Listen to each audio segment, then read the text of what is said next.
আসসালামু আলাইকুম, welcome to asthma kitchen. ও বুবু কি রান্না করছে তো এত সুন্দর গেরান, দেশি আলু দিয়া গরুর গোস্তের ঝোল। কিছু কোয়ার আগে বাসন লিয়ে দৌড়াদৌড়ি এমন তরক একটা দুর্দান্ত রেসিপি কিভাবে অল্প সময়ে ঘরোয়া উপকরণে তৈরি করবেন হগলতাই দেয়া মাছগার ভিডিওতে। এমন একটা মজার রেসিপি তৈরি করার লেগে আমি হানো নিলাম হাড়ু চর্বি সারা 1.5 কিলো গোস্ত আর মাংসটারে বালা করে ধুয়ে পরিষ্কার করে লইলাম। এখন মাংসটারে কিছু মশলা দিয়ে মেরিনেট করে লমো। প্রথমে ইহানো দিমু 2 টেবিল চামচ আদা বাটা, 2 টেবিল চামচ রসুন বাটা, সাথে দিমু 2 টেবিল চামচ মরিচের গুঁড়া, 1.5 টেবিল চামচ হলুদের গুঁড়া, 1 টেবিল চামচ জিরার গুঁড়া, দিমু 8 থেকে 9টা ছোট এলাচ, 2টা ঠেঙ্গা, 2টা তেজপাতা, 5 থেকে 6 স্পুন মতো সাদা তেল, 2 টেবিল চামচ টক দই, 1 চা চামচ গরম মশলা, 1 চা চামচ লবণ। সবগুলারে ভালো করে আবারও হাত দিয়ে মিশিয়ে লমু।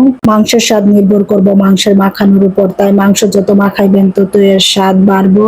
মাখানোর শেষে আমরা নরমাল টেম্পারেচারে রেখে দেবো 30 মিনিটের লেগে। এখানে আমি আগে থেকে সিদ্ধ করালে 250 গ্রাম ললিত আলু বা দেশি আলু যে আলুই বলেন নিলাম। এইভাবে আমি আলুগুলারে চুলালাম। আলুটা চুলা কতটা সহজ হয়েছে। আলু সিদ্ধ যত ভালো হইব আলুর চুলাও তত ভালো হইব। এইভাবে আমি প্রতিটা আলু চুলায় লইলাম। আবারও মেরিনেট করা মাংসের মধ্যে দিয়া দিব 1 চামচ কালো গোলমরিচ, 1 চামচ লবঙ্গ।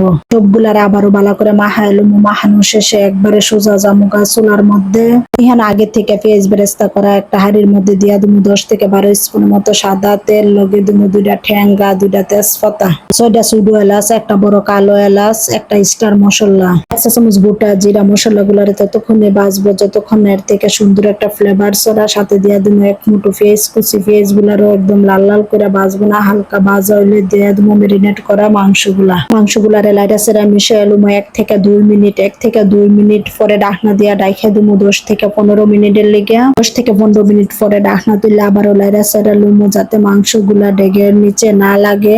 1-2 মিনিট জাল দেওয়ার পর আবারও ঢাকনা দিয়ে ডাইখা দিব 5 থেকে 6 মিনিটের লেগে।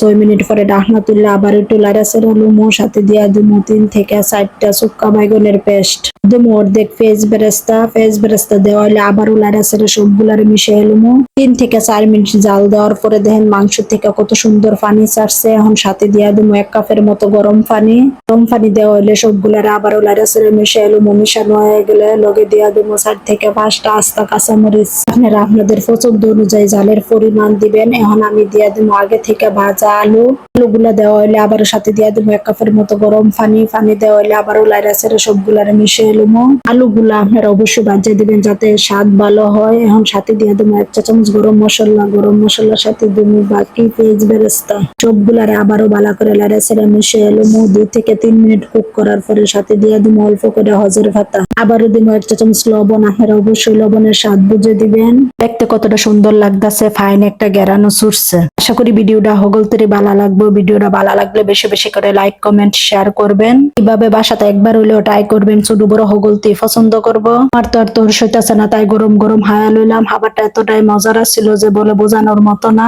যে যেখান থেকে ভিডিওটা দেখতেছেন হগলতের অনেক অনেক ধন্যবাদ। আর যে যেখানে আছেন অনেক বেশি ভালো থাকবেন। আজকে এই পর্যন্তই। আল্লাহ হাফেজ।